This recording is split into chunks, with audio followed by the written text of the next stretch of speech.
You know, Mika, if only Pete Hegseth had listened to the Democrats. Yeah. And if only the Admiral had listened to the Democrats when they put that video out a couple of weeks ago. And also back, I don't know, what was it? Everything blurs together. But April it was 2016. Maybe it was April 2016, Yeah. a lovely time. Only thing different was a different president. A young whippersnapper came out and said this. I do think there have to be consequences for abject war crimes. If you're doing something that is just completely unlawful and ruthless, then there is a consequence for that. That's why the military said it won't follow unlawful orders from their commander-in-chief. There's a standard, there's an ethos, there's a belief that we are above what so many things that our enemies or others would do. Okay, so the White House is in absolute full meltdown mode right now. And what just happened in a congressional hearing room is being called one of the most devastating days of Trump's entire political career. We're not talking about one witness contradicting the president's story. We're not talking about 2 or 3 people with questionable motives coming forward with allegations. We are talking about 14 separate witnesses, 14 individuals who all testified under oath, under penalty of perjury, and every single one of them told a story that completely contradicts what Trump has been telling the American people for months. This is not a he said, she said situation anymore. This is 14 people all saying the exact same thing, and that thing is the opposite of everything Trump has claimed about his conduct, about quid pro quo allegations, about whether he abused his presidential power for personal and political gain.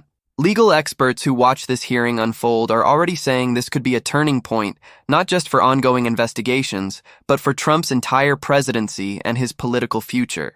When you have this many witnesses providing this level of detailed, corroborating testimony that systematically dismantles the president's defense, you're not dealing with partisan attacks or conspiracy theories anymore. You're dealing with what prosecutors call a pattern of evidence, and that pattern is absolutely brutal for Trump right now. Now, before we break down exactly what these witnesses said and why it matters so much, I need to talk about something critical. You cannot trust mainstream media to give you the full picture on stories like this. They'll show you the headline, maybe play a 30-second clip, but they won't connect the dots for you. They won't tell you what this really means for the balance of power in Washington, for ongoing criminal investigations, for the 2024 election cycle, for Trump's legal exposure moving forward. That's why we built Politics in Action, to bring you real stories, real context, and absolutely no corporate spin. We're not controlled by advertisers or political operatives. We're here to break down what's actually happening behind closed doors in Washington and why it matters to your life. If you want to stay ahead of the headlines and understand the real implications of major political developments, make sure you subscribe to the channel right now. We deliver the news straight to you every single day, cutting through the noise and the partisan spin. Just hit the subscribe button below to join this community. And if you believe in independent journalism that tells you the truth without sugarcoating it, this is your moment. Subscribe, drop a comment with your thoughts on this testimony, and let's build something bigger than just another news channel. All right, let's get... It's an ethos. It is an ethos. It's the war ethos. It is a standard. Yeah, he talks about that war ethos. It's funny how Elizabeth Bumiller, as they say in broadcast news, it's funny how those lines keep moving. Because that Pete Hegseth saying the same exact thing in 2016 that Mark Kelly and Democrats, who were vets, said a couple weeks ago. Well, what's extraordinary to me is, I covered the Pentagon for 4 years. This is just not how the chain of command is supposed to work. I mean, I used to have as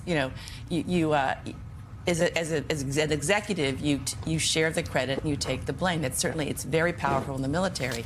And these guys, the two of them, the top civilians, the leaders of the American military, basically the president is commander-in-chief, and Hegseth as the civilian leader of the military, the Secretary of Defense, Secretary of War as he prefers.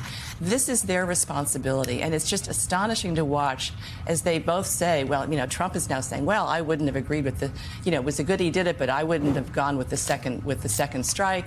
And they're dissembling. It's obvious, you can see it so clearly. From what I can tell and what I can hear, Hegseth has a defender of one person. That's the President of the United States. He's not popular at the White House. He is certainly not popular on the Hill, not popular among many Republicans. So the question is, If this happens again, will Trump stick with him? You know, it's a big question. I'm not sure how great his future is. It might take a while. Yeah, and as you said, Elizabeth, not really liked inside the White House. He wasn't even liked during the transition because, again, they got tired of him giving incomplete questions. They kept getting blindsided, not respected on Capitol Hill. I mean, yeah, it's stunning. But by the way, I just got a text from a friend in Meridian, Mississippi, who just texted me and said, Joey, what's going on your show today? I just woke up. So I feel like I have to play this clip again. Can you play this clip from my friend in Meridian, Mississippi? He just woke up and didn't see it. Pete Hegseth, I do 2016. think there have to be consequences for abject war crimes. If you're doing something that is just completely unlawful and ruthless, then there is a consequence for that. That's why the military said it won't follow unlawful orders from their commander-in-chief. There's a standard, there's an ethos, there's a belief that we are above what so many things that our enemies or others would do. Wow. A guy that just got hired in Baton Rouge said he had a rough night last night. Would like to see it again. Can you play that one more time for us, for our friend in Baton Rouge? I do think there have to be consequences for abject war crimes. All right, let's get back to the video. Here's what happened. In a hearing that lasted over 7 hours, 14 witnesses took the stand and provided testimony that legal observers are describing as absolutely devastating to Trump's legal and political position. These were not random critics or Democratic operatives with obvious axes to grind. These were people with direct knowledge of the events in question, people who were in the room when decisions were made, people who were on the phone calls when instructions were given, people who saw the emails and text messages with their own eyes, people who heard the conversations firsthand and can describe, with specificity and detail, exactly what was said, when it was said, and who said it. And according to multiple reports from the hearing, every single one of these 14 witnesses told a story that fundamentally contradicts the narrative Trump has been pushing since these allegations first surfaced months ago. The testimony focused primarily on whether Trump engaged in quid pro quo arrangements, using his presidential authority to pressure individuals and organizations to take actions that would benefit him personally or politically, and whether he conditioned official government actions on receiving favors that had nothing to do with legitimate policy goals. Trump has been absolutely emphatic in his denials on this point. He said over and over again, in rallies and interviews on Truth Social, that there was no quid pro quo, that he never pressured anyone inappropriately, that he was just doing his job as president, and that everything he did was completely proper and within his constitutional authority. He's portrayed himself as the victim of a partisan witch hunt by people who cannot accept his presidency and will say anything to bring him down. But these 14 witnesses painted a completely different picture. One by one, they described communications that Trump says never happened. They described pressure being applied to people who didn't want to comply with what they were being asked to do. They described arrangements being made where official actions were explicitly or implicitly tied to Trump getting what he wanted. They described a pattern of conduct where the president's personal and political interests were prioritized over national interests, and where people who resisted were threatened or marginalized. The specificity of these accounts is what makes them so powerful. These weren't vague allegations or secondhand rumors. These were detailed descriptions of specific conversations, specific meetings, specific phone calls, specific emails, all corroborating each other and all pointing to the same conclusion, that Trump's version of events is not accurate. What makes this even more significant is that some of these witnesses were Trump appointees or people who had worked loyally for his administration for years. These weren't people who came in with a predetermined agenda to destroy the president. These were people who, by all accounts, supported Trump's presidency and wanted to see him succeed. But when they were put under oath and asked to tell the truth about what they witnessed, they apparently decided that protecting their own credibility and avoiding perjury charges was more important than protecting the president from the consequences of his actions. That kind of witness is particularly damaging in any legal or political context because they cannot be easily dismissed as partisan operatives. When people who are on your team start contradicting your story under oath, that creates enormous credibility problems that are very difficult to overcome. The hearing itself was described by those who attended as brutal to watch if you're a Trump supporter. Witness after witness took the stand and systematically dismantled the narrative that Trump and his allies have been constructing for months. The consistency of the testimony was striking. If these witnesses were making things up or coordinating a false story, you would expect contradictions and inconsistencies that defense attorneys could exploit. You would expect their accounts to conflict with each other in significant ways, but that's not what happened. Instead, the witnesses corroborated each other naturally, each one filling in different pieces of the same puzzle from their different vantage points, creating a comprehensive picture of events that is fundamentally at odds with everything Trump has said publicly. According to reports, the testimony directly refuted several of Trump's key claims. First, multiple witnesses described situations where quid pro quo arrangements were discussed openly, where people understood clearly that official government actions were contingent on delivering what Trump wanted, whether that was political favors, personal benefits, or actions that would help his electoral prospects. Second, witnesses described Trump personally directing these arrangements, not through intermediaries or subordinates acting on their own, but through direct communication where his intentions were made absolutely clear. Third, witnesses described a pattern of behavior where people who questioned these arrangements or expressed concerns about their legality were sidelined, ignored, or threatened with consequences if they didn't comply. This paints a picture of a president who knew exactly what he was doing, who was actively directing a scheme to use his office for personal gain, and who was willing to punish anyone who stood in his way. The legal implications of this testimony are massive and cannot be overstated. Prosecutors looking at potential criminal charges against Trump now have 14 witnesses who can testify in court proceedings, 14 people who have already gone on record under penalty of perjury contradicting the president's account of events. That is an enormous resource for any prosecution team. When you're trying to prove criminal conduct, especially by someone as powerful as a sitting or former president, you need credible witnesses who can describe what happened from personal knowledge. You need multiple witnesses whose accounts corroborate each other. You need witnesses who can't be easily discredited as biased or unreliable. This testimony checks all those boxes. 14 witnesses with direct knowledge, whose stories match up, who include people from Trump's own team, providing detailed accounts of conduct that could constitute criminal abuse of power. Trump's response to this hearing has been entirely predictable and follows the same playbook he's used throughout his political career. He's attacking the witnesses as liars, as partisans, as people who are part of a deep state conspiracy to destroy his presidency because they can't accept that he won the election and is doing great things for America. He's calling the hearing a sham, a witch hunt, a political hit job orchestrated by his enemies. But here's the problem with that defense. At some point, the sheer number of people contradicting you makes the conspiracy theory untenable. You can maybe dismiss one witness as a liar with an agenda. You can maybe argue that 2 or 3 witnesses coordinated a false story. But 14 witnesses? 14 separate people with different backgrounds, different relationships to Trump, different levels of involvement in his administration, all independently providing testimony that contradicts the president and corroborates each other. At that point, you have to ask yourself a very simple question. What's more likely? That 14 people all decided to commit perjury and risk federal prison to tell the same lie about Trump? Or that one person, the president, is not being entirely truthful about his conduct, and 14 people are telling the truth about what they actually witnessed?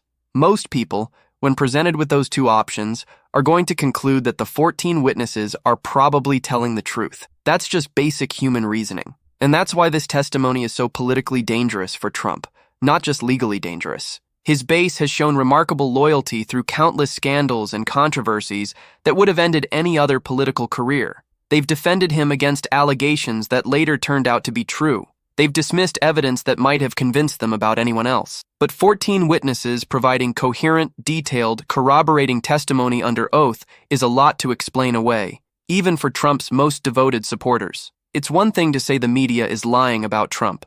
It's another thing to say that 14 people who testified under penalty of perjury are all lying, with no evidence that they coordinated their stories or have any reason to risk federal prison by committing perjury. Let me break down what this testimony means across multiple dimensions, because the implications reach far beyond just the immediate legal questions about Trump's conduct. First, understand that this creates a public record that is not going away. These witnesses testified in a congressional hearing.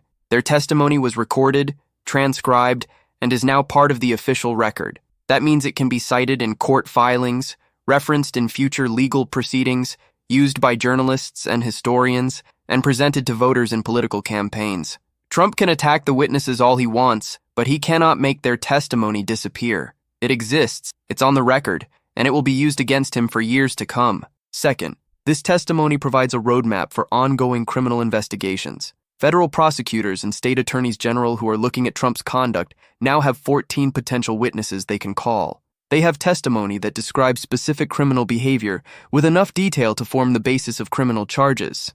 They have corroboration from multiple independent sources, which is exactly what you need to convince a grand jury to indict and a trial jury to convict. The specificity of the testimony means prosecutors can build timelines, identify specific acts that might constitute crimes, and present a coherent narrative to a jury about what Trump did and why it was illegal. This is not vague speculation about possible wrongdoing.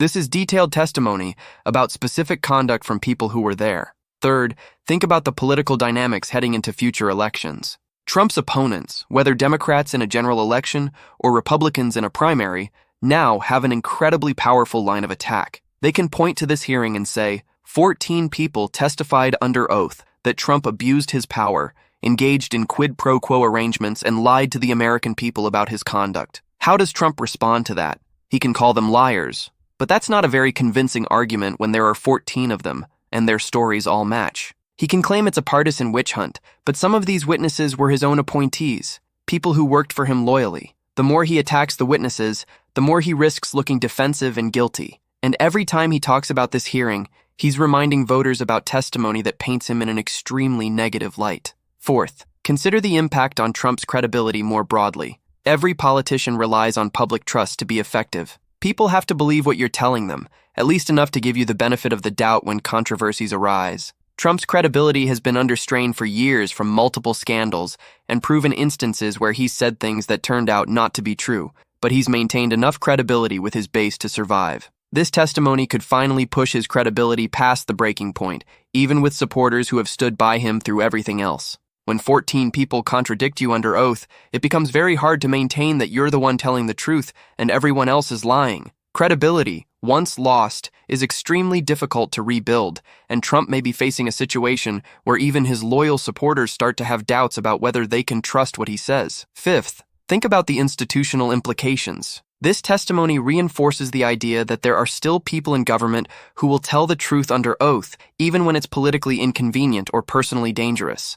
That's important for the health of our democratic system. If everyone in government is willing to lie to protect the president, then accountability becomes impossible and abuse of power becomes inevitable. But when 14 witnesses are willing to come forward and contradict a powerful president, that shows the system still has some integrity left. It shows that legal and institutional constraints on presidential power still matter, at least to some people. It shows that not everyone is willing to sacrifice truth for political loyalty. Sixth, let's talk about what this means for Republican politics. The Republican Party is already deeply divided between Trump loyalists and more traditional conservatives who are uncomfortable with his conduct and his rhetoric. This testimony is going to deepen that divide. Republicans who have been giving Trump the benefit of the doubt, who have been defending him publicly while privately harboring concerns, now have to decide whether they're willing to dismiss 14 witnesses as liars. Some will do exactly that because they're fully committed to Trump and nothing will change their minds. But others, particularly those in swing districts or those facing competitive primaries, are going to have to think very carefully about whether continuing to defend Trump is worth the political risk when the evidence against him is this strong. We could see more Republicans starting to distance themselves from Trump, not because they've suddenly become his enemies,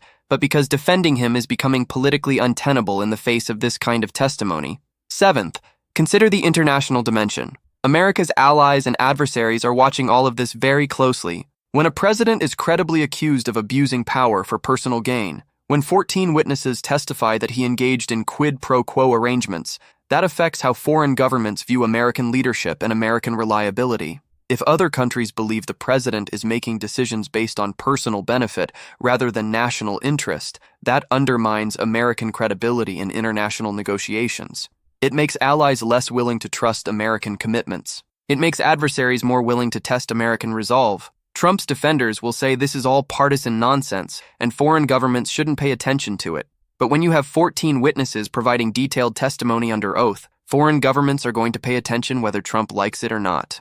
Eighth, think about what this means for executive power and presidential accountability going forward. One of the big questions in American politics right now is whether presidents can be held accountable when they abuse their power, or whether they're effectively above the law while in office. This testimony suggests that accountability is still possible, that witnesses will come forward, that the truth will eventually emerge, and that presidents who engage in misconduct will face consequences, whether legal or political. That's an important precedent, not just for Trump, but for future presidents who might be tempted to push the boundaries of executive authority. If Trump faces serious consequences as a result of this testimony, it sends a message to future presidents that there are limits to what they can do, and that those limits are enforced through institutional mechanisms like congressional oversight and criminal prosecution. Ninth, let's discuss the timeline going forward. This testimony is not the end of the story.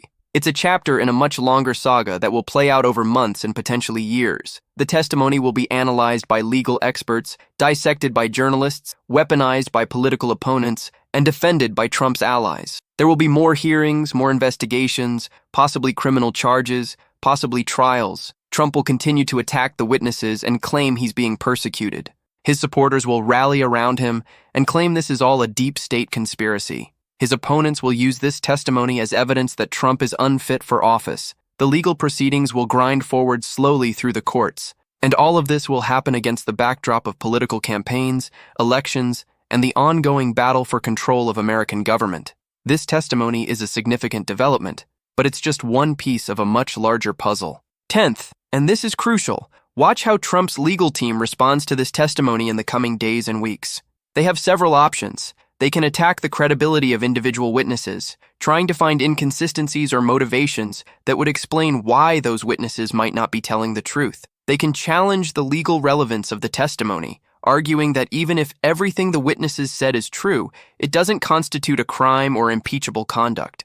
They can try to create alternative explanations for the events described by the witnesses, suggesting that Trump's actions had legitimate policy justifications that the witnesses didn't understand or appreciate. Or they can go full scorched earth, attacking the entire proceeding as illegitimate and refusing to engage with the substance of the testimony at all. Which strategy they choose will tell us a lot about how worried they are and how strong they think their legal position is. So here's the bottom line. 14 witnesses just testified under oath that Trump engaged in conduct that contradicts everything he's told the American people about his behavior as president. These witnesses provided detailed, specific, corroborating accounts of quid pro quo arrangements, abuse of power, and presidential misconduct. This testimony creates enormous legal exposure for Trump in ongoing criminal investigations and provides a powerful political weapon for his opponents in future elections. It undermines his credibility with the public, even potentially with some of his supporters. It creates a permanent record that will be cited in legal proceedings and historical accounts for years to come. And it represents what may be a turning point in the various investigations and controversies that have surrounded Trump throughout his political career. Trump's response has been to attack the witnesses and claim this is all a partisan conspiracy, but that defense becomes less credible with each additional witness who comes forward to contradict his story. At some point, the weight of evidence becomes too much to dismiss as fake news or witch hunts. We may be reaching that point now with 14 witnesses all saying the same thing. This story is far from over. More developments are coming. More testimony may emerge. Legal proceedings will continue to unfold. But what happened in this hearing is significant and consequential, and it's going to shape the political and legal landscape for Trump and for the country for a long time to come. Keep your eyes on this because the implications are still unfolding in real time, and what happens next could determine not just Trump's political future, but the future of presidential accountability in America.